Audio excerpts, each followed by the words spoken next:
New OGs. New OGs is a State Madison Entertainment production and is brought to you by Solar Masters. Look, Illinois is changing how people get their electricity, and Solar Masters is helping homeowners in Illinois take advantage of a program that lets them get solar power at no cost. If you're a single-family homeowner in the state of Illinois, you can lower your electric bill, you can raise the value of your home, and you can do something good for the environment without paying a single dollar out of your pocket to do so. In fact, Solar Masters can only work with you if they can save you money.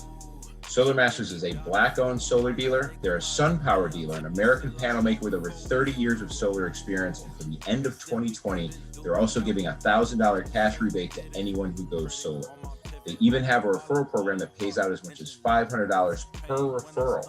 So head over to www.gosolarmasters.com and get in contact for a free consultation or to refer someone you know. We are also brought to you by People of Comedy. Hey. That is a network that we are on right now. If you are watching us on Facebook Live or Twitch or YouTube, wherever you're finding us, you can watch. You can always watch the New OGs podcast on YouTube or Facebook Live. We've thought about doing Twitch. We're not sure. People of Comedy is everywhere, and it's not just us. People of Comedy has a number of great podcasts that you can check out. They span from all types of different subjects, from pussy power to what's going on in comedy show business. So make sure you get to People of Comedy. It's People of Comedy Network on Instagram. Is that right, James? That is correct. People of Comedy Network on Instagram. It's People of Comedy on Twitter. Find their shows, get involved, check out everything. What's going on? We have a different person in the house. You're not Excel. No, not at all. Not at all. I don't do it. I don't do anywhere near the crime that he does. Anywhere near. We might have a peaceful episode for once. We may not get caught up in. I just wanted to chime in on this People of Comedy thing. Dig it. Jay Webb, you guys, man, I am so proud of what Chicago is getting done. Like you guys are killing the game. See, this the thing, man. I'm an old dude. I've been doing this a long time. And what I'm saying to you is enjoy this moment in time, because you guys are actually a part of a scene. Like, it's going to come a time where you're going to grow and you're going to make a lot of money and a lot of things going to go well for you. And you're going to look back at these times and realize you are building an infrastructure that you control. There is nothing like artist control. I mean, so that's why I would promote that anyone watch this, be a part of this, get in on this if you can. I can speak to that a little bit if you want. I mean, that's kind of that's kind of, that's really been the mission this whole time. You see how artists are treated or have been treated in the past in this industry, and Chicago's in a great place. It's always kind of been in this great place where people come here to learn how to get really good at something, and then they go off to be, scalped and abused and used by the industry elsewhere, and no one has really kind of taken the reins to be like, hey, wait a minute, we're all here.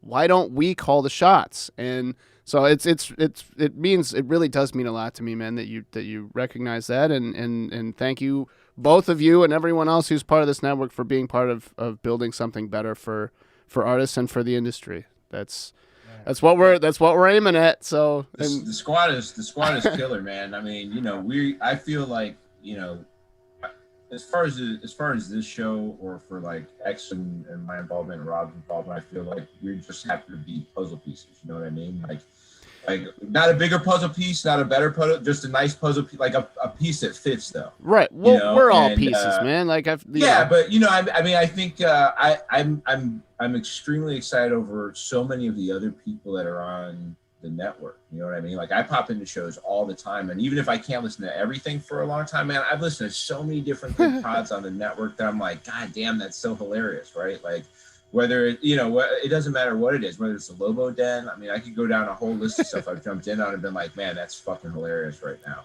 It's just it speaks to the depth of talent in the city. Oh yeah, and what's possible. So people come here for a reason, man, and we need to stop them from leaving because they're too talented to go elsewhere, bro. Yeah. Robert Hines, you look like you are chilling, man. You are a guest host for today. Rob Hines is enjoying it. Toby Jones, Mr. Toby Jones himself of Jones BBQ and Foot Massage. He closed down the shop today. I think there's a Lori Lightfoot order that's kept the barbecue shop from being open.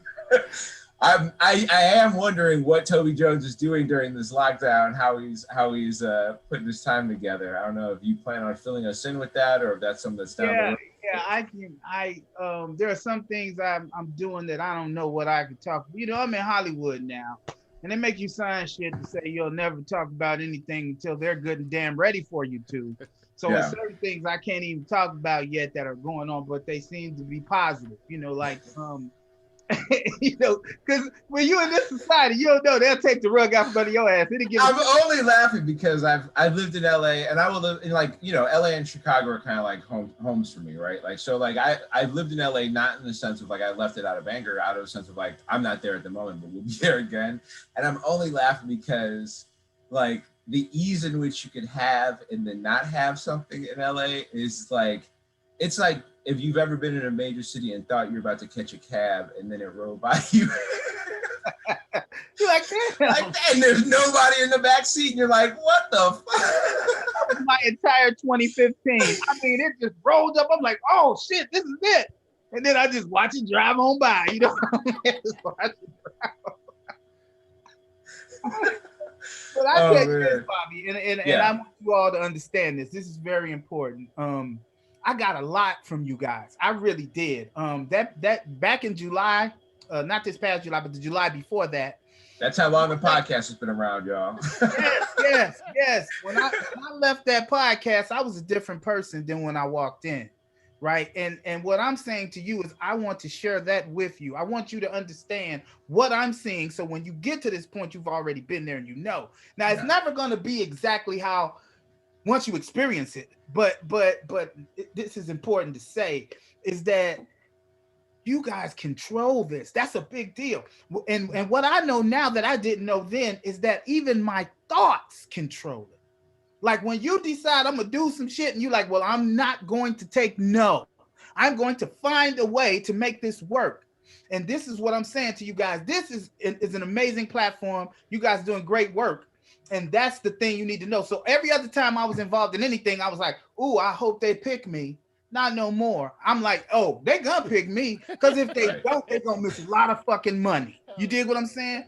And that's the difference. The difference is when you go in there hoping you can help somebody, and when you realize, no, you motherfuckers need me. Right. That's the difference. Yeah, absolutely.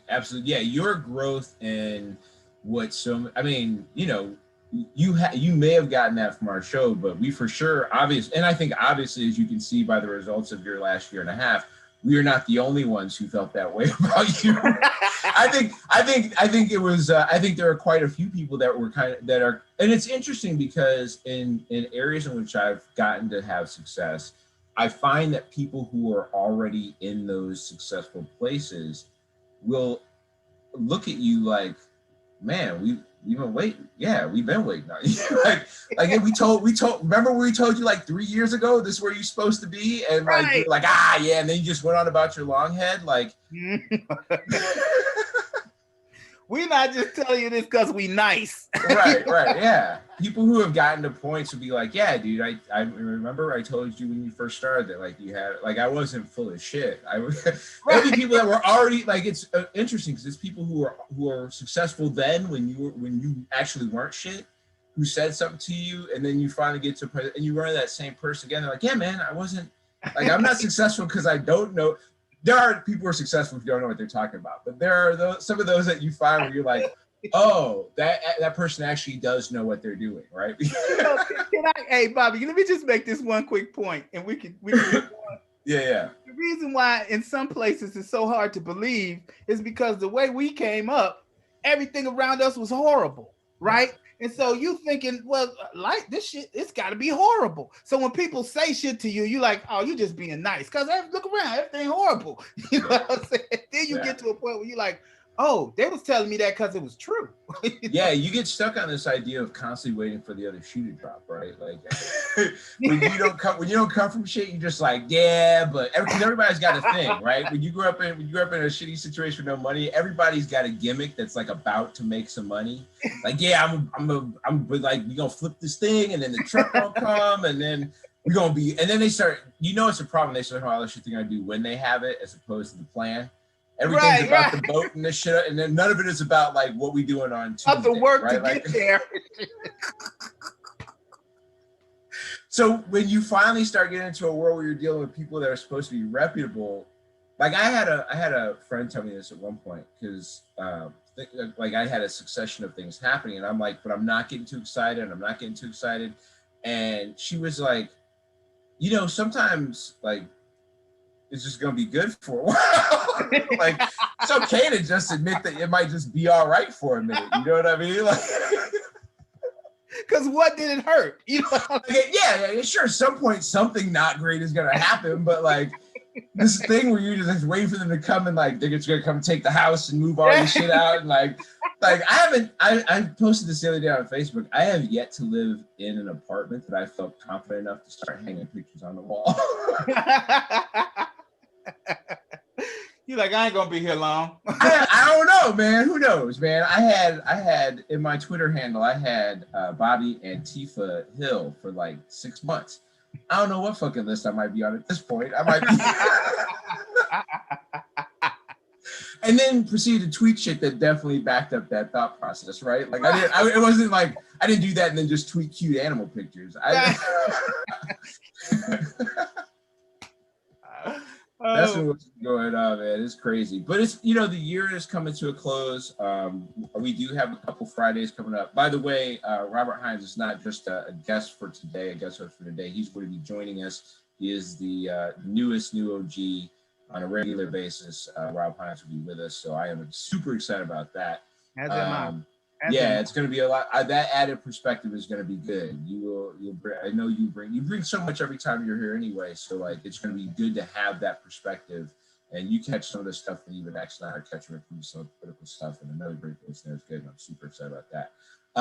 Christmas and New Year's are both going to be on a Friday this year, and so we are working to figure out what we're going to do. We are probably not going to be doing anything live that day. Because even though we probably may not be going to see them, we probably have to be on Zoom calls with the fam for sure. Mm-hmm. At the very least, I have chosen this year to spend my holidays doing the least amount of effort possible. Like in complete reverse to all the other years in which like there's this major burden on having to like, I got to put on this sweater I wear once a year, and I got to make sure that my booty smell nice for these people and all this other shit. You know what I mean? Like, I gotta trim the nails and socialize and cut the neck hair off and all that shit. Like this year, I haven't done my like Thanksgiving. I've made leftovers, I think, for Thanksgiving. I don't even know if I could. Hey, we know who's not going to be on the cover of Gentleman Quarterly, but I gotta clip my nails and shave. The shit you're supposed to do every day. I gotta do all this. I was shaving my head for the pod today, and I was like, what's the great thing about doing this over the air like this instead of in person is I only got to shave the front half of my head.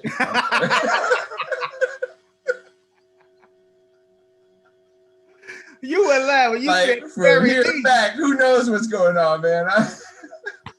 Hey, you were not exaggerating. You're going to do the very least for the holiday. I have a helicopter afro, that rear blade that just goes off the back. If I turn to the side too much, it'll just yes. With the whirring blade and everything, it'll just. Oh my God, I can see that in my brain. Yeah, now I see that. Yeah, don't let the mullet out. You know what I mean?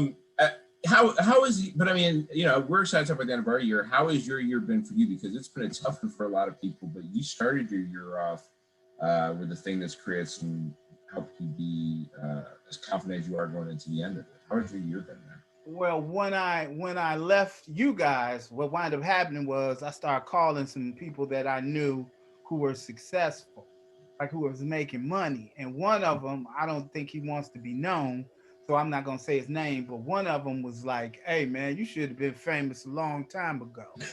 And then he started calling people, and he got me on Your Mom's House podcast. That was huge.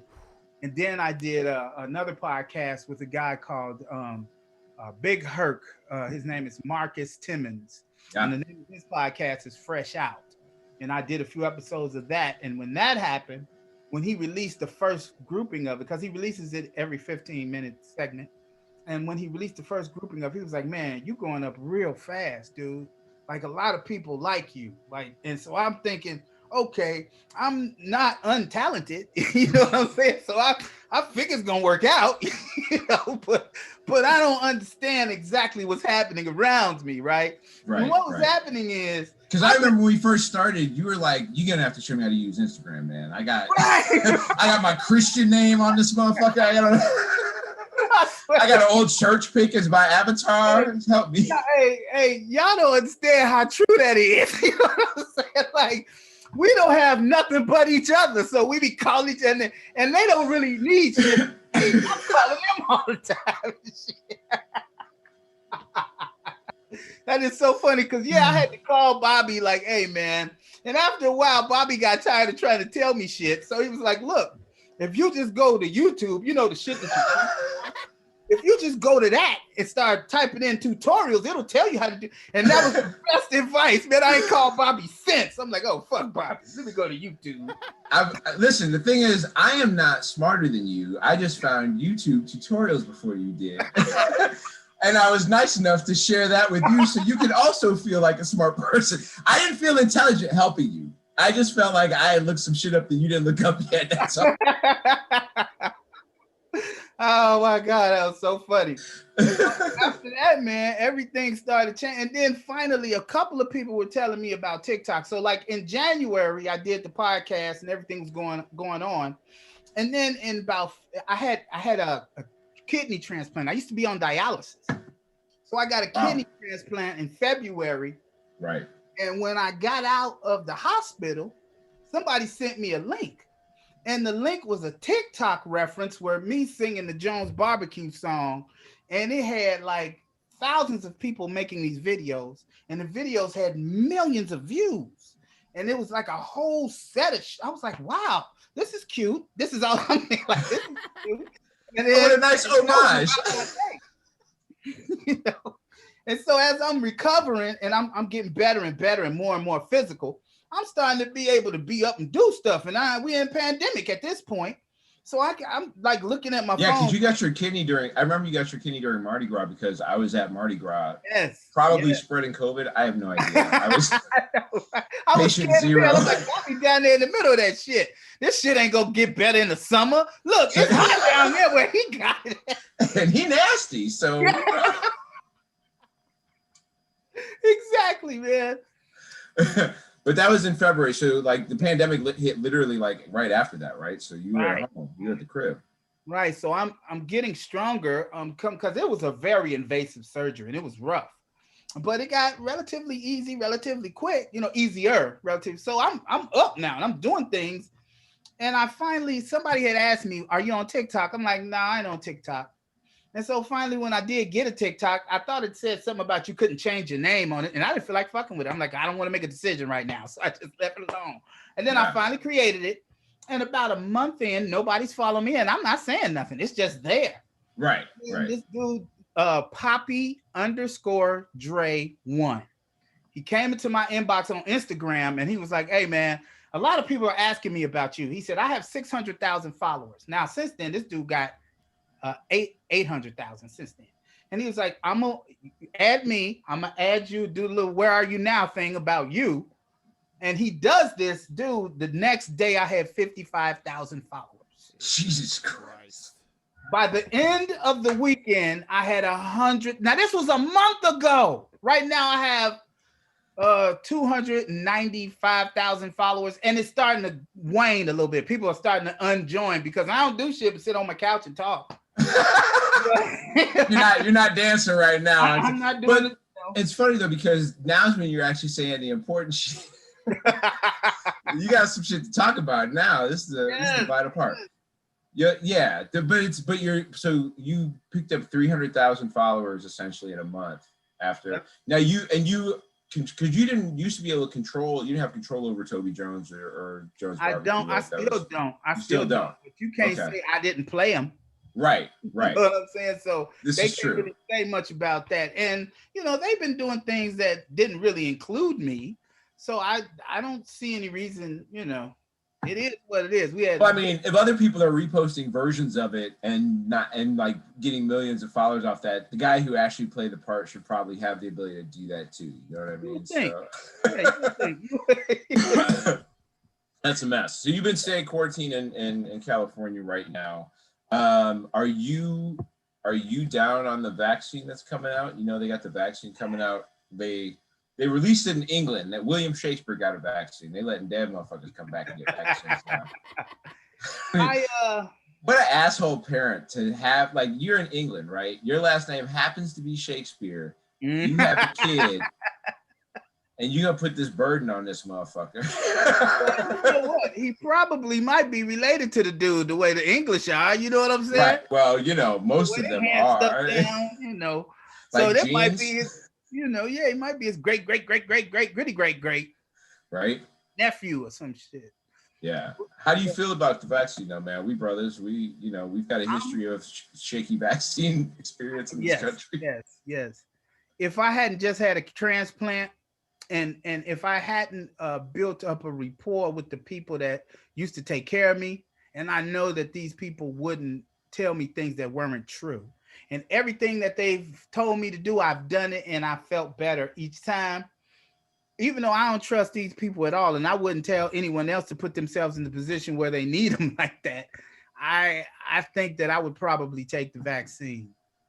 You know. Yeah. Well, different than some of the other vaccines, it's not one where you get like a dosage of the actual virus itself. That's not what's happening, which is, I think, to me, that makes me more confident than I would have been before. If it had been some regular old, like, we just gonna like anti-venom type shit, where it's like, we just gonna give you here's how we gonna beat it. We just gonna give you a shit ton of it. I'd be like, no, you're not. No, you're not. You're not gonna give me a shit ton of it. Let me just tell you right now. To fuck you up, but not for you to die. So you know how to fight the shit off. There you go. Yeah, that's science. That's what we have come with. Also, how ridiculous, like, we acted like that's genius, right? Like, oh, we figured out that your body will fight some shit off, so we're just gonna give you a little taste of it. It just oh my God, your white corpuscles just sitting around minding their own business. You know? Now, why you gotta fuck me up for some shit you may or may not ever have to deal with, right? We just gonna get your shit all fired up. Now your shit's all on the lookout. Yeah, what if I said, motherfucker? And you wonder why black men die so. Right, that plus real life tension with people, man. You know. Yes. But yeah, like, obviously, you know, the easy thing is the Tuskegee experiment. That's an easy call out. But like, also, you know, the LSD experiments that the military used in their, like, you know, Majestic 12 shit and all that. Yeah. Like,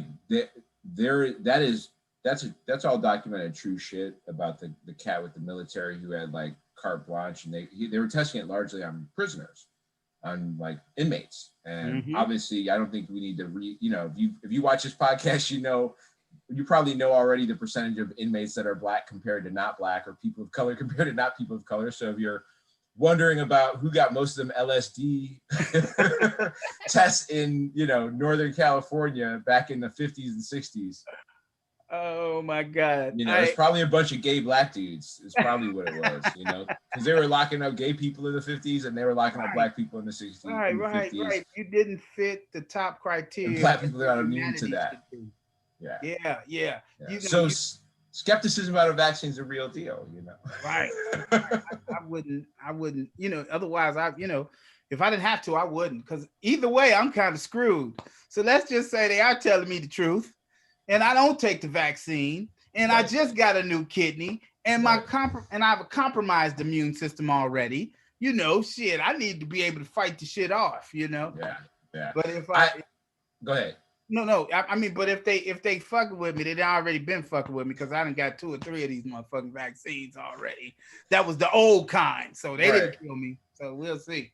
I think there's an element where it's like, listen, if you've taken a kidney out of me and put one in me, fuck it, man. Like, I made that. I survived that. What the fuck you gonna do now? It's all bonus. You know, yeah, I will. I mean, so I am in a situation where I live with somebody who works for the state, and so and they're an essential worker, and so they are one of the people who would be on the list to get the vaccine early. Which I mean, I would be on the list to get the vaccine early, and I would absolutely. If it's the one that I don't want the 70% one. If they're gonna give me the 70% one, I'm gonna hold off, right? Because that's what's gonna happen. There's gonna be like 6 or 7 companies. One of them is gonna give people powers. One of them is gonna, one of them ain't really gonna work, and like 3 or 4 of them are gonna be like, yeah, you probably good with those. And so like, I just need to be in the 3 or 4 range. Like everything else in America, it's a tier system and shit. If you got good money, hey, man, yeah. You see that shit with Rudy Giuliani? Which part of Rudy Giuliani are we talking about, man? There's so many. Him getting COVID. Yeah, that's the part that I'm focusing on right presently. Not the bad hairdo. Right. We'll talk about the other parts for sure, but yeah. Do you know how much security you got to have in the world when you decide you're gonna fart in the courtroom on TV, right? Not even gonna say excuse me. Man, I would feel like, man, I would have exploded before I let a fart go in that situation. Man, I have said this to people and they don't realize it, but anybody who has dated me knows, like I have not knowingly or consciously farted in front of a woman I was dating 8 years, 10 years. I don't know. I couldn't tell you. I just don't like. I don't even burp in front of people usually. And if I do, it is like very muted, covered up. Like that's exactly right. It's not that like, I get it that body functions are natural and all that shit, but like, I am already trying to maintain an appeal, right? Like I would already. My confidence level is I always feel like whatever room I'm in, I'm already on thin ice. Okay. Yeah. Yes, Bobby, I swear that is exactly when I walk in the room, I'm like, okay, somehow I'm gonna fuck this up. Yeah. I'm just like, man, I am so worried about people deciding they don't like me no more that for sure, if I'm like, they're gonna be like, get this motherfucker out of here. Exactly. If I can control the shit I can control, the good side of the ledger, why wouldn't I? Yeah. And people are, I mean, and that is, I don't know. I have all respect for people who are like, listen, it's just me. It's going to be a deal. But like, that is not, like, it feels like that is an excuse. Because there's, like, it's the same reason why, like, I wear a mask because I don't want to get this onto you.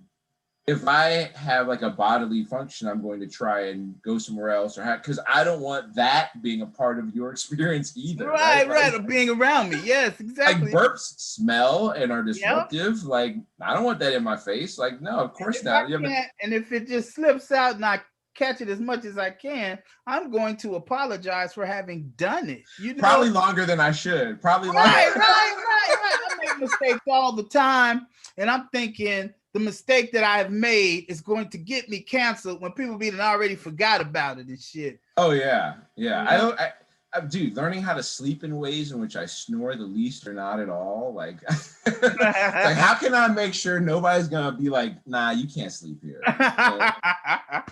Because I have friends that are just like, if we would ever had to be somewhere, we probably gonna have to get separate rooms. I'm not trying to fall asleep in the same room. Wow, I've been there, man. I've been there. Cut down a forest, homie. I used to weigh 320 pounds. Yeah. You've lost some weight. Yeah. I've lost I'm at 80 pounds now. I was at 100, but once I had the surgery and stopped moving around and stuff, I'm trying to get back down now, another maybe 20 to 40 pounds I'm gonna try to lose. Right. But the thing is, man, when you got that much shit around, you got jowls and shit, it make it hard for you to breathe and shit, And I remember one time, man, I was in a meeting with some people, and my boy's like, man, why are you breathing like a pachyderm?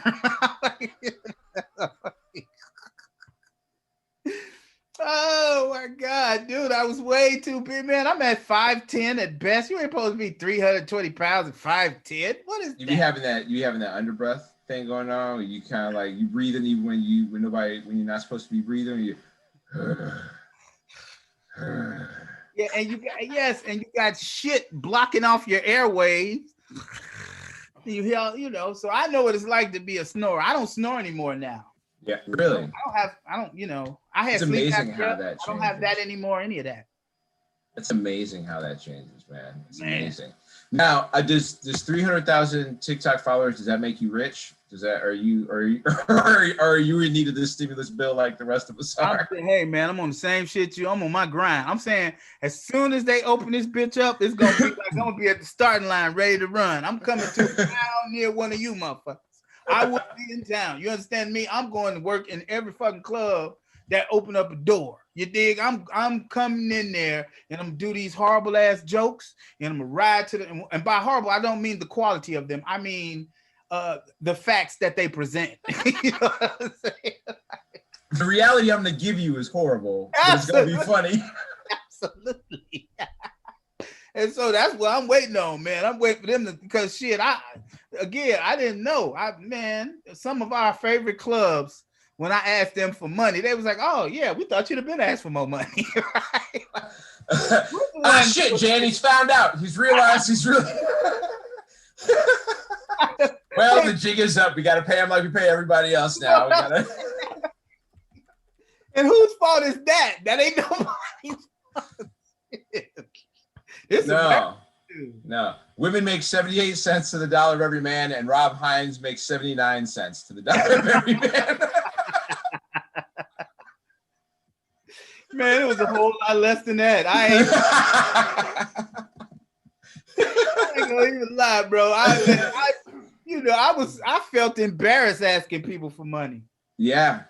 I mean, you're not the only one though. There is definitely, somebody posted about that today. Like there are a lot of comics that do shows for pizza or do shows for exposure or do shows for all types of shit. And like, that is part of what I think the American misnomer with the right to start something and the idea that you should start something. You know what I mean? Like, right. America's a great place for opportunity, right? Like if you want to start a business, you certainly can, if you have all the necessary money to do so. But even that's not a lot, right? You can scrounge that money together. You can borrow from a couple people unless you're in a completely shitty situation, and you can at least get the LLC.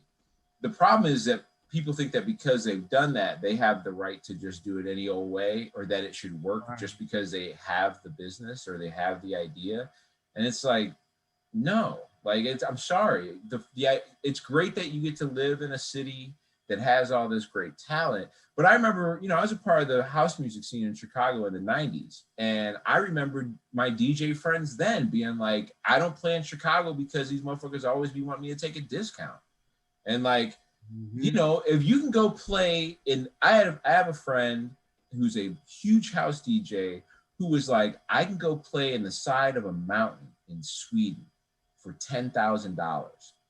Why the fuck would I be in the basement of a warehouse in Chicago in February for $250? Right.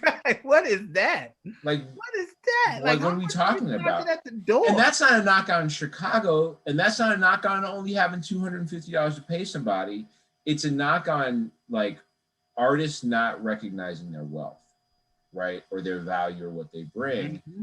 And part of that is like, the artist has to do their job too, right? Like if you gotta show up, motherfuckers should show up for you, right? Like, but I've run shows in Chicago. Like for sure, there are nights that people showed up to see people.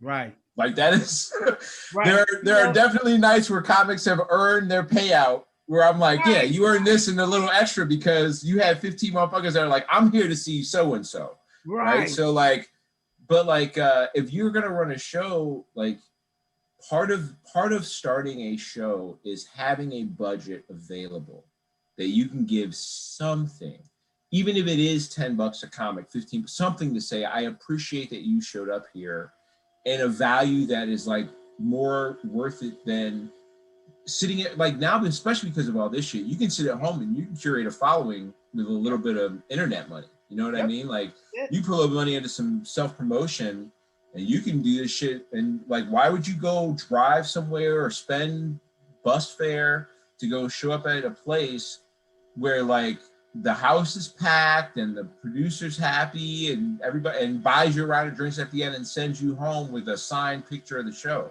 Like, what the fuck are you talking about, dog? Like, yeah. Even if you were the opener and you're the shittiest cat on the show, you at least deserve $10 for your night. You know what I mean? Like, god damn. So, you know, just like James talked about earlier, like one of the things that I think is gonna help drive keeping comics there are, you know, hopefully the talent pressure, getting the clubs to recognize local talents on the weekends and paying them accordingly. Yeah. And that's not calling anybody out or I'm not shitting on anybody's structure. Like, that is not what I'm saying. But also, like, there is a reason why road comics go on the road to other places, right? Like, there's a reason why people are like, I got to get the fuck out of here. Because, and I love every booker, and I'll be happy to work the clubs for whatever. And I've worked the clubs for the dollar amount, not complaining, because I fortunately have had other ways. But like, hey man, if you're gonna headline a Saturday night show in Chicago, you should be paid accordingly. Wherever the fuck that is. Wherever the fuck that is. If you're the closer on a Chicago show that's a 9 o'clock show on a Saturday night somewhere, and that motherfucker's packed, you should get paid like a weekend headliner. Right. That's right. And here's the thing, you know, we are, because we don't value ourselves, we have been fooled into believing a bunch of things that are not necessarily true. We can get anybody to fill your spot in 10 minutes. Right. You don't, you know, what'd you book me for then? A little while. And the other thing that's the great equalizer that I was paying no attention to is the internet. Man, the internet changed, dude. If people pull out their cell phones, they could find me within a second. Yeah. Dancing. There are comics I had no idea. I mean, you look at guys like Andrew Schultz, those guys have built themselves followings just by, you know, having some good sets, having an interesting take on things, having good edits, and putting out decent content. You look at Joe Kilgallen. Joe Kilgallen's created a great following for himself just on like grinding it out. He came up with some, you know, these guys aren't reinventing the wheel. They're not doing something They're brainstorming, magical. but they're brainstorming on the internet. Yeah. That's exactly what it is. Yeah. It's brainstorming on the internet. In the meantime, there's no stimulus bill for us. We are still waiting. There's a lot of talk about who's holding it up. I mean, and the government's facing a shutdown if they don't come together on some other shit.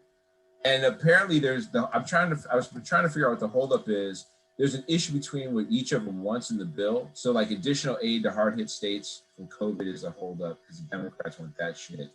And the right is trying to get liability protections, right? That's what they're trying to get. And so they're both coming out talking all sweet and shit about how they both want a stimulus bill, but none of them are willing to compromise on that shit. Do you see any money coming before we sort out Georgia? I do not. I don't. I just don't. I don't. Let me tell you something, man. I'm 50. I'm 50 years old. And in the past 50 years, racism has not been as in your face as it had been the prior 350, right? So now it's a little more mild. And we have the Atwater Southern strategy, right? Absolutely. I mean, we have claimed this as a victory that they don't tell us how much they hate us now, but they still hate you, right? And I'm not saying everyone. No, I'm saying the government definitely does, because the part of the people that work in it hate you. That's just what it is. And we could find ways to dance around it and say, well, you know, it's not that I'm suppressing your vote. It's just I want to make sure it's valid. But this last clown these crackers elected has shown in no uncertain terms how he feels about people of color. So I would not suspect or expect, because we've been knocked into this false sense of security the past 50 years, that things have changed that much. Now, me telling you this where anybody can hear it might hurt my pockets a little bit. However, the truth is what it is. You know what I'm saying? I'm not saying that everybody white does a certain thing. No, but the people who matter and who could change shit, they don't give a fuck about you. So you shouldn't expect that they would do anything. You're going to have to figure out something on your own, like we have for the last 400 years. Yeah. And the thing that's messed up is like there are a ton of broke white people who are also feeling this crunch, right? Like, absolutely, they're not putting a moratorium on evictions. They're not holding up rent freezes. They're not holding up. And I know plenty of white people who are servers and working, you know, what they consider to be lower level jobs and shit like that, who are feeling that. I mean, that's who.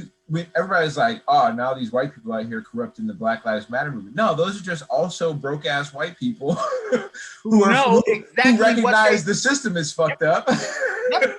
Absolutely, they know they getting screwed too. So, AKA the smart ones, right? But you still got that other group of most of them. Like, how did this man manage to get 74 million people to vote for him? I mean, racism plays a good part of it. I would say that the problem here is still largely a problem by centrist Democrats. And the reason why I say that is because what gave Trump rise was the inability to push back against people. The Tea Party in 2008, 2009, 2010, the unwillingness of centrist Democrats to take that seriously and to take things like Occupy seriously and push for this idea of like getting back to normal all the time. They're always going to get back to normal. And normal for them is people are homeless, people are hungry, companies are cool, we go to dinner parties. We say a lot of nice shit, people are homeless, we do a program here or there, people are homeless, we do a program here or there, we send people to jail, right? Like that's the game plan. So for them, that's getting back to normal. And all that's happened is there's been a lot of people who are part of that machine getting churned up in the machine. You know, like one of the things I used to make fun of vegetarians about is, you know, the combines that chew up all the vegetables you eat, they just destroy young deer and shit like that, right? So like you got a lot of people who are just young deer in that machine who are now looking at Democrats who are centrist and going, you're not doing shit for me either. Like, why do you deserve my shit? And so what that ends up leading to is a mind that's willing to buy into they're probably pedophiles. They probably kidnap children and run sex trafficking. Like, because you've already seen them cave on the morals that got them there. This was a working class party. This was a party about the working people. And because they weren't good enough at defending that in the 80s, they got dusted. Mondale and Dukakis got dusted over that shit. And they turned to corporate interests to try and fund their bullshit. This is the whole game plan of what has happened to Democrats. And that's where neoliberals come from. They are not seeking structural change to anything. That's why when you hear Joe Biden talk to the civil rights leaders, they had a leak of this tape that he had talking to civil rights leaders, right? That's why when you hear him talking to civil rights leaders, he's talking about why defund the police hurt so many people and why they are going to do some things, but those are going to be things around police accountability. To me, all that is you're just going to find more ways to punish people after they fucked up, but you're not trying to solve the root of the problem. Right? Because, as I said at the beginning of the discussion, 74 million people. So you don't have any incentive to not act like a dick. There is a bunch of people who are armed and ready to go shoot at people who done nothing to you. And so if that is the case, then that means that these people, and it's always, okay, you can tell me as much as you want to tell me because you're right. All of those things that you said were true. But if we take that thought ride all the way back to its origin, it is always the same thing. And you know this because at the end of whatever program they choose to make, you always end up with shit being exactly like it was before they put the program in place. And so that's why people abandon Democrats, and that's why people struggle, and that's why people go, well, fuck it, man. I might as well go with the guy who's going to make my pockets fat, or I might as well go with a guy who sounds like he's saying at least what he wants to say, or is in hide. Like that will draw people to even side with other ideologies that they normally wouldn't. The idea that someone is actually being, even if the honesty is stupid honesty, right? Like it's a dumb person's honesty. hearing somebody that you think is being honest will lead you that way sometimes if you feel like the people that are supposed to be honest with you are just not. And me, the only thing I see two things. One, trying to keep a particular group of people subdued. And even if you could tell the people that sit next to them, I'm just trying to subdue them, but we love you still. Right. It still is the same if you go, oh, you love me? Well, okay, go on, shit on me. As long as more shit get on him. Right. You see what I'm saying? And that, to me, there is no, that's y'all just gonna be covered in shit is what it's all. Like, man, I have been around some people who I knew enjoyed my company genuinely. And I know that it's because they would try to convince me that Trump was good for me. You see what I'm saying? It's not like you take on, they're not. Yeah, they like you. They like you. Right. I genuinely care for you. And I want this to work out. Right. Stop following these people. And follow who? The motherfucker with the meat grinder in my face? Right. No. At least I get a couple of steps back with these people. Well, and the other part that's been pushed here is that this is a country that is built on very Puritan and then Judeo-Christian type standards, and has a very archaic concept of masculine and feminine behavior, and what is male and what is female and what is acceptable as each. And any way that they can weaponize strength and weakness in different, you'll hear terms like alpha and beta or cuck or wolf or sheep. Those are all variations of this theme of determining masculinity or femininity or strength and weakness, right? Like, it's all the same attempt to try and do the same thing. And you see a lot of men and also a lot of women. Like, I'm on dating apps and shit like that. And like the number of like fitness women who are like in super crazy good shape, who are also crazy about Donald Trump. There are women who are like, their version of femininity is, I get strong enough that I can knock you out myself. Not like, but also I need a man who's going to be an alpha in the household. Like, that's the same thing they're looking for. It's this weird, like, I'm afraid to look like I'm less than to anybody, or that I might be different, or that like I'm going to change. Like, the only way to save ourselves is this nuclear family concept, single-minded monogamy, nothing off the very path. But like, the whole problem with that is that people just aren't that way. They just aren't, man. People just aren't one of two things all the time. Like, that's true. That's very true. But if you could just none of this stuff is real. You know what I'm saying? So for you to point out that particular not real thing, it gets lost in the woods that none of this is, you know what I'm saying? Like, it's all crazy. And so that's why what I'm seeing when what you're saying, and every time you say something, it just leads me to the same thought bubble. And that is, I need to be a particular kind of strong, because if I'd have did to you people what y'all did to me, if y'all did that to me, I'd be getting ready to fuck you up.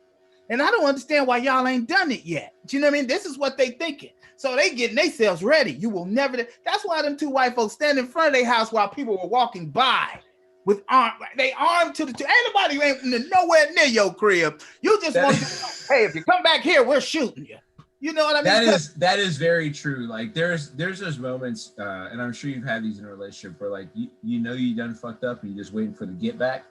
In all friendships and relationships too. You know what I mean? Like, I know some shit, like, and nobody's like yelled at you yet or really taken you to task, but you know you should be, and they know, right? You know they know that you fucked up.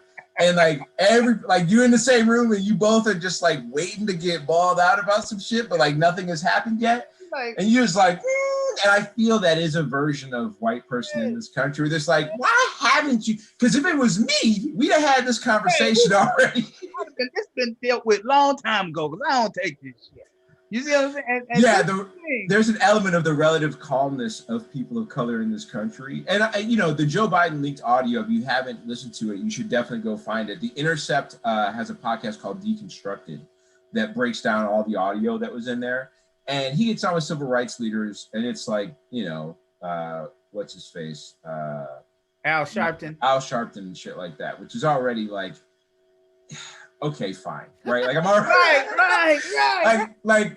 Like civil rights leaders, but not those civil rights leaders. Right. I think Al Sharpton is cool, but that perm, man, you know. Well, I mean, I think he wants to uplift blackness in America. I'm just not sure of like some of the other things he wants along the way are things I jive with, right? Like he's also one of those guys of the get back to normal type, where like he would like to see black people take a step forward, but as long as he can if he has to give up his dinner parties for black people to take 3 steps forward, that's out. Right. Like he'll argue for a step, but if it's going to compromise him at all for people to get 3, he's not doing that because he's already in, right? He's already in. But if you listen to the audio, first of all, everything Joe's on there in the audio. It's leaked audio. It was supposed to be a private Zoom meeting. It's leaked audio. And first, Joe comes in with this, I'm the only one who's done X, Y, Z. I got into this because of Charlottesville. He claimed no progressives were talking about Charlottesville, which is crazy. He talks about, but it sounds so much like he's talking about a business deal. It sounds so much like he's talking about like, and I think that's a problem with the politics of, especially the Democrats, this idea of like, here's the favor we'll do for the black people. Here's the favor we'll do for the Hispanic people. Here's a favor we'll do for the business people. And none of it is about a collective, like, here's what we got to get to. And so these are the ways that we have to give the things so that we can get to the place. It's all about like, I fed you, now leave me alone. I fed you, now leave me alone. Let me get back to the business of like this other bullshit. Making the rest of the world, making the people happy who are always made happy throughout the entire situation. Right. Yes, that is it. How can I appease this percentage of the population so I can get back to appeasing the richest people with the to get their tax cut shit done, right? Like, and that is how we seem to have approached it. There was a lot of good revealing stuff on there, but man, it made me upset. And then they named him and Kamala Person of the Year. Time Magazine named him Person of the Year. In a lot of ways, for a lot of people, I'm sure he is. He won by default. Yeah. I would agree with that. He won by default, man. That's exactly why he won. Like, against any other decent Republican candidate, like I think he could have lost to guys that lost to Trump on the Republican side in 2016. Yeah, like him versus Jeb Bush would have been a fucking battle. Would have been closer race than this one because Jeb Bush isn't as upsetting as Trump is. No, but he on the same things. That's the difference, though. That's exactly right. Is that they the same cats? This is one of them just look like Bozo while he doing it. That's the only difference. Right. And so for me, like I'm like, man, I don't trust none of them. Like I don't have any use for the Democrats or the Republicans, because if the Democrats were effective, the Republicans would be afraid to do the shit that they do. They know this is what I ultimately think is happening. Now I could just be an old, conspiracy theorist, old black dude who smoked too much weed. But the fact of the matter is, it appears to me that all politicians know something that the rest of America doesn't. And that is, if the cards are actually played and there is no other options, the people who actually own and run America will take their ball and go home. And none of this democracy shit would be happening. It would just lay bare the plutocracy, or whatever they call it, fascism, or whatever form of government where rich people just kleptocracy basically. Exactly. They just lay it bare. You can't play like you don't do it no more. This is what it is. So they both sides are contorting the government in ways to make the people not realize, if this get too bad, them people because there was times in this country's history that the country had to borrow money from private individuals. Do you think they don't still owe that money? Even if they don't owe the money, they form relationships that you will never have. Do you think when the motherfuckers need something from the government, they don't show up and be like, remember when we loaned you? I remember my great-great-grandfather, if America wouldn't be shit if it wasn't, and they don't even have to say that now because they got people go and say it for them. Right. Yeah. Yeah. I think that's the real deal about it is that there's an idea of the government that we've got here, but a lot of that is just because the people who are running the government, and I don't mean this in a shadowy way. I just mean like the reason why Jeff Bezos just hasn't bought up an army of people and just start running some shit on his own is just like, it's simpler to just kind of play this bullshit game, right? Like there's less bloodshed, there's less authoritarianism going on. It looks like you're part of the team, like you're interested, but like the idea that a person could have Jeff Bezos' wealth and know homeless people exist and not feel compelled to fix that shows that like there's bullshit going on. And the fact that like the fact that any group of politicians who have the ability to help people could simply enact a tax that could help make that happen, they decide not to, means they know there's some bullshit. Like they know that there's a level in which that they could push it to where Jeff Bezos would be like, nah, fuck y'all. Ain't gonna happen. I'm doing my own shit now. Like there's a there's a point where Apple could just be like, no, it's actually the United State of Cupertino. And we have this campus that we have is actually a ship that we will now fly in the skies 100% of the time, so we don't pay any taxes anywhere. You know what I mean? Like there's just it's a delicate balance going on of bullshit, right? And I think that's a lot of what's happening. I don't think. Go ahead. No, just like they're getting ready to try to break up Facebook, it's too late. What are you gonna do? Like, what are you gonna do? You can make them sell it off, but they got relationships with everybody who would buy it. It's not gonna happen. So, like, even if you change hands, it's still they're gonna have to pay him one. And two, he probably still cool with the new dude that run it. You know what I'm saying? So yeah, that's what's gonna happen. Like there's still gonna be like if they make him sell off WhatsApp, he's gonna have some say. He's gonna be on the. Here's what happens: they sell off WhatsApp. WhatsApp becomes its own company. There's a board of directors. Guess who has a seat on the board? Absolutely. Why wouldn't he? You won't be at the head spot, but like if you don't think his impact, like to drive to make sure interaction between the two sites works. The real issue is they own so much of the data. The data infrastructure that they have is so ridiculous, you know, and what control that has on people is that's what they're really trying to mess with. The government really wants their hands in what's going on with the data. And I think that's what they're really pushing for. You had mentioned Trump. He is on his way out of office. There's been a couple of weird things that have happened. One, there is some Israeli cat who claims that there is a galactic federation out there, that there are already bases on Mars, and that the Galactic Federation has been in contact with Israel and the United States, and they're just waiting for Trump said apparently Trump wanted to expose it, but he was told by the Galactic Federation that it would cause hysteria, and so he is not. This guy was like the head of the Israeli space program or something for years. I don't buy this at all. I believe in, I want to be clear, I believe in aliens, right? I believe there are other life forms somewhere in the universe. I don't think they're here. And if they're here, they're not, if they are here, they're either purposefully not fucking with us and won't ever, and no one has had real interaction with them. I certainly don't believe that Trump has been told about them and he hasn't just immediately run on TV and told everybody. Right. That's right. That's my problem with it is like, Trump is definitely not concerned about spreading mass hysteria. That is not a thing he's concerned about. If anything, he is the chief spreader. Right. That's right. Anytime he'd tell you some people in Seattle are too violent. You know what I'm saying? Seattle, come on, man. It's Seattle. Stop it. You know it's crazy.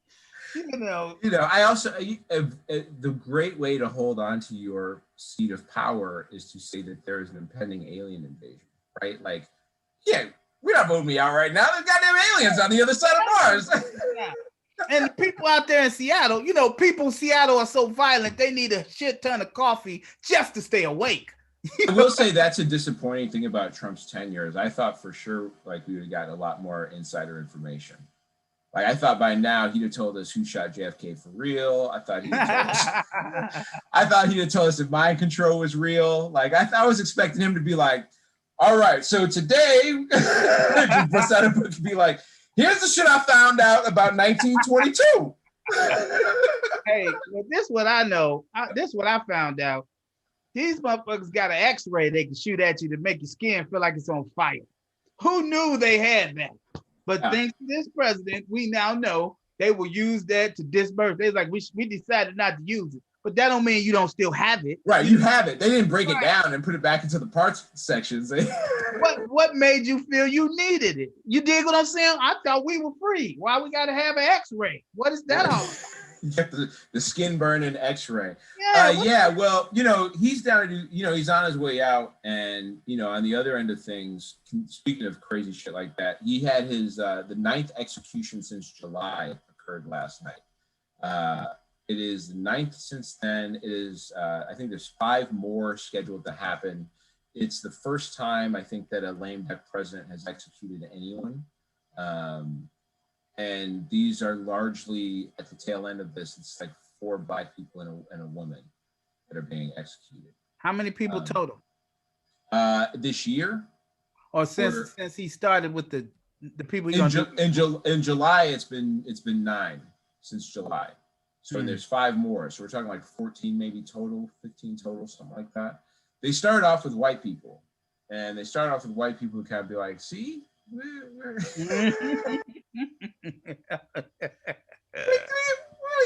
kill a couple white guys too. Can you imagine your existence as a white person meaning so little that they are willing to execute you to show other people that they executed a couple of white there's your only contribution. Now there's a white guy who can say ain't got no privilege. Okay. Oh, that's funny, man. That is crazy, man. I just feel like we all eating from the same moldy ass bread. Somebody's gonna have to put the shit down and walk somewhere else and eat something else and tell all the rest of us, hey, come over here. This shit is better. Yeah, I feel it's weird that Amy Coney Barrett is also like chill with all of that, right? And this every life is precious, anti-abortion.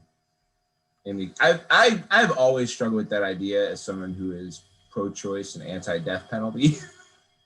I can't keep explaining this enough. It is the same bullshit. This is nothing more. Just like they've told you the game plan. Remember that dude? Right. I can't remember his name, but it was a dude that worked for Reagan as his budget director or some shit like that. And he just told the whole game. He said, look, we couldn't keep saying nigga all the time. We had to let that go. So we started saying other stuff, busing. Yeah, we bring up busing, and then that got old. So then we started talking about cutting budgets and shit and entitlements. And then we start it's the same idea, but they're trying to make it more palatable so that they have a reason for the people who they thought might feel a little uncomfortable. Well, let's don't tell them that's what it's for. Let's tell them it's to cut government spending. Yep. Nothing about the Reagan presidency was about anything but racism. Yeah. And you can tell that by the amount of crack that went into neighborhoods that were starting to thrive. And this is what's so interesting about being alive is that you can see your piece in history of other stuff that's happened to Black people and like, oh, this is what they did to us, this generation. And every generation can tell you that, right?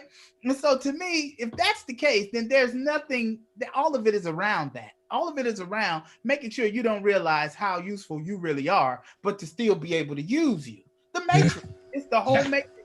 Yeah. On the plus side, there is that new DA in LA, George Gascon, and he came in on day 1 and said he's ending cash bail. He's ending bail entirely by January 1st. He is ending the death penalty. He's looking at people who were put into long prison sentences. He's going retroactive, so he's going to create like 20,000 inmates will be up for release. And he's opening up 4 officer-involved shooting cases that were closed to be like, hey, yo, we gotta go back and check the shit because this is foul as fuck. Right. So like there is an attempt to balance that on one side, or at least somewhere there's some people who are getting that message and trying to figure that shit out and go a different route. I'm very happy with everything that you said, but I'm also curious about a couple of things. Like what type of security detail he's got? Well, that comes with that job. That was what I thought from the beginning. You that's your baseline. Right. My question is, okay, when you let all these people go, right, what are they going to do? Are they going to have resources? Because the only thing I can see, that's the thing, man. America could do whatever she want to do, but if she ain't gonna put no dough in it, because the fact of the matter is, without you can't really be free in a capitalist society without having any money. Right. And so if there is a slight tick up of crime, then everybody gonna say, well, look, we tried to be nice to him, but we just you know what I'm saying? And so for me, and there's an uptick in crime anyway right now because everybody's hungry. Ain't nobody got no money, right? We already broke. This is I wouldn't let them out tomorrow. I'd be like, listen, we go treat, like maybe up the level of care they're getting where they're at. You know what I mean? Like, oh, let's move y'all to the cool people wing about the oops we done fucked up wing and try to rehabilitate you a little bit more real quick and give you some nice meals and shit before we let you out. I used to be a jail guard, man. I used to do that. Yeah. I did that for 10 years. And I can't say if it's unique to Cook County. I can't say if it's this way and throughout the whole system. But the way that they take polls, I have had a huge sample size of people that I've been around that were considered criminals who weren't particularly criminal-like. No. I mean, I live with somebody who works in a state prison right now, and nothing has changed my thought towards the idea of abolishing prison than knowing about how it is and how easy a bad day can turn into 40 years in jail. A bad decision, of not being smart, not having the right upbringing, early life trauma, all these things that are like, again, it's this country's refusal to get to the root of the actual problem, right? Like we don't ever want to address the root. It's always going to be resources. That's the whole reason for making America what it was in the first place, is so you can make listen, you don't get 200 years of slavery, then another 150 years to just out and out cheat the people who weren't slaves and not get to be a superpower. You know what I mean? You ain't had to pay for shit for years. That's the payoff, right? That's the reward. Speaking of, my family is from Mississippi. Right. And everything in the South revolves around farming.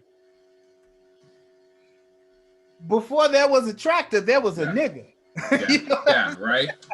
Man, the world wanted the South's cotton. The entire country, not just the country, the whole world. The whole world. Oh yeah. Yeah, dominance is a big deal, man. When it comes to dominance, actually on the entertainment side, to do something lighter to get us out of here, Disney is asserting its dominance right now. They announced over 50 films, series, and specials that they have coming out. Are you a Disney Plus guy? Do you have it? Do you watch any of the stuff on there? I do not, but they really calling me. I mean, my inner nerd, I want to see the Mandalorian so bad. And I don't, what's the name of it? Is that the name of it? Yeah, the Mandalorian. Yeah, because I thought I was getting it mixed with something else. I want that shit so bad. And I'm like, dude, I might have to get these motherfuckers my $15 or whatever it costs. Dude, I think if you have Hulu, like it's only like $6 more or something like that. I don't know what the current cost of it is, but I'll be honest, like having access to, like I said, I've been watching a lot of the Clone Wars lately because I started watching Mandalorian, and there's a character that Rosario Dawson plays on the Mandalorian, who is now, they announced, is getting her own series, by the way. Oh, so Rosario Dawson's going to be the lead, and the character got its start in the animated series, the War of the Clones, right? So like, I've gone back now because I skipped it because I'm like, animated series, whatever. I wasn't paying any attention, but I had to go back and I watched all that. I've been watching all that shit, and it's dope as like. You know how you used to watch, you used to watch nothing but cartoons, and then there's a point you're like, should I watch no cartoons anymore? And there's just something about the implausibility of comic action, I guess, that kind of like your mind kind of adultizes away from or whatever. Mm-hmm. But like, man, watching that shit, I'm like, oh, this could easily be live action. It'd be just as dope. It's not the way at least Star Wars live action is. This could totally be turned into live action. And now watching The Mandalorian and seeing an older version of that character, I'm like, oh yeah, this is ballers. They announced 50 series, a bunch of Marvel series, They showed the trailer for Loki, which is coming out. They showed God, what are some of the other things that have come out? They've got shit coming out of Hulu. They're doing a Lando Calrissian series. Man. They're doing Obi-Wan Kenobi. They've got another Rogue movie coming out.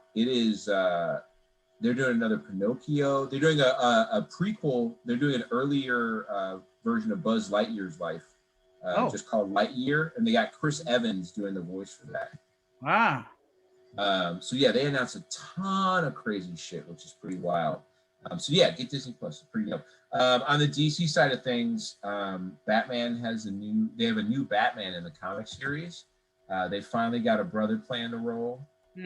So for I think the first time, the major Bat characters, at least two versions, are going to be black, because they got a black Batwoman now on the CW. So they got a black Batwoman, and now Lucius Fox's other kid, Tim Fox, is the new Batman, which is pretty dope. The Bulls are back tonight. The NBA is already back. You watch basketball, Rob? I don't know. I do watch a lot of basketball, and I'm out here with the Lakers, so I've been enjoying it immensely. Yeah, everybody's been having a good time. I'm such a big Bulls fan. It's been so disappointing, but they are back already tonight. I'm expecting a lot of injuries this year. These motherfuckers were soft. Well, not on the teams that suck, because the teams that suck haven't played in a while. But the playoff teams, they just played like 4 weeks ago, man. They were right. They didn't have no time to recover. None at all. Yeah, this might be one of those years I'm really considering getting a league pass, just because I'm excited to see how the Bulls do. Right. And the shit isn't too crazy expensive, so I'm super considering it. I don't know. Nobody's going back to games just yet, so that shit ain't happened. Are you a go to a game kind of a guy? Do you go to games at all? It's weird out here in LA, things fall in your lap. And I got the opportunity to go to a Skybox for a couple of games, and I was kind of spoiled. Like, they bring food to you. They do all types of stuff. Anything you can match. Hey, y'all got some Snapple? Yeah, you didn't look in the refrigerator? Oh, damn. Whatever odd ass. They got like a little elf in the back hiding shit from behind, because no matter what you ask for, it's in that little refrigerator. Right. That's what you got to love about out here, man. Like when you go to your first big time meeting where they talk about doing some business with you, these people are very pleased with getting you things to drink for some reason. They want you to be drink, like every meeting I ever been to. And then if you ask for some odd shit, if the better the meeting, the more likely they are to get the odd shit. Sometimes it's like, oh no, they won't tell you they don't. They'll tell you they're out of it. If they don't have it, they won't be like, oh, we don't have that here, or we don't keep that here, or nobody drinks. They'll just be like, oh, we ran out, I think. They won't be honest with you about it, because they don't want you to be upset about some shit. But they will send somebody off if they need to, or they'll ask ahead of time. They do that shit. How bad they want you? They'll ask like, oh, do you have any particular drink needs or anything you want to have for the meeting? And you're like, exactly. They check it ahead of time. They check ahead of time. I was at a meeting. Man. And I was actually shooting a pilot. I was shooting a pilot for a show, and it was my birthday. And they found out it was my birthday, man. And the next thing I know, they brought out all types of cupcakes and stuff and all this other stuff. And at one point, this is the beauty, man. This is why people want to be celebrities. It's this the reason why. I got something in my eye. And I was like, man, anybody got some Visine? And like 15 minutes later, they brought me individually wrapped Visines, dog. It was crazy. It's way too much. Just struggled through the shit. They was like, nope. Last thing I want to end on, because I want to honor this cat. When I was in college, we downloaded Friday. We didn't download. We had Friday. We watched that movie probably 3 times a week. I mean, every other day it was on. We used to be able to quote lines from that like crazy. And there's a character named Devo, played by Tommy Tiny Lister, who was also known as Zeus in the WWE. He passed away at 62 years old. Man, I mean, that dude, when he showed up in a movie, you knew some wild shit was about to go on. Yes. You knew that there was somebody about to get beat up. Or he showed up in a Batman movie, and I was like, oh, shit. It's about fucked up. Like, before y'all hurt him, he gonna hurt a bunch of y'all. And like I man, dude, it's because we grew up around those types of dudes. Like when at the end of Friday, where he was like, beat him down, beat you down. I was like, yeah, I know that dude. Yep, I know that guy. Yep. That's for real. So if you haven't seen Friday ever, go check it out just to catch Debo in action, or go find some other Zeus material from the WWE. Rob, it's been great having you on this week. I'm so excited you're gonna be a regular guest of the show. Where can people find you on either TikTok or wherever you're doing most of your stuff? What's your social media? On TikTok, I'm at Original Toby Jones. No, at Original Jones BBQ. At Original Jones BBQ. Yes. And then dropping science for him. Yes. I watched the tutorial to help me with that. And then Robert _L _Hines 1 on Twitter, and Robert L Hines on Instagram.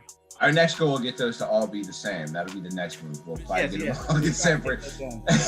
You can find me at Mocha _Jesus on Twitter and Instagram. You can find the show at New OGs Pod on Twitter and Instagram. Get over to @People of Comedy or @People of Comedy Network. Find out all their pods and shows. They've got a ton of great stuff. If you haven't gotten Bobby Connon's album out, it is out right now. Bobby Connon's album is called Greatest Hits. Get that. Go find Cam Gillette's album. Thank you guys so much for being here this week. We'll catch you next week. XL will be back. It'll be the three of us. It'll be wild. Catch us. We're out. That's what's up. Yes. A lot of dizzy pain when I started. Fuck your bitch, now she get attachment. She get calling. High school, you was that nigga. Now you falling. I'ma zigzag through the gang like I'm smoking on trees. Niggas